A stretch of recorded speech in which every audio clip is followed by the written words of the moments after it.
దేవతలారా రండి, మీ దీవెనలందించండి. నోచిన నోములు పండించే నా తోడును పంపించండి.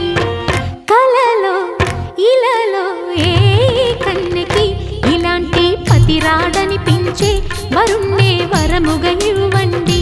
కని విని ఎరుగని వేడుకతో వివాహం జరిపించాలండి. కలలో ఇలలో ఏ కన్నెకి ఇలాంటి పతిరాడనిపించే వరుణ్ణే వరముగా ఇవ్వండి. కని విని ఎరుగని వేడుకతో వివాహం జరిపించాలి.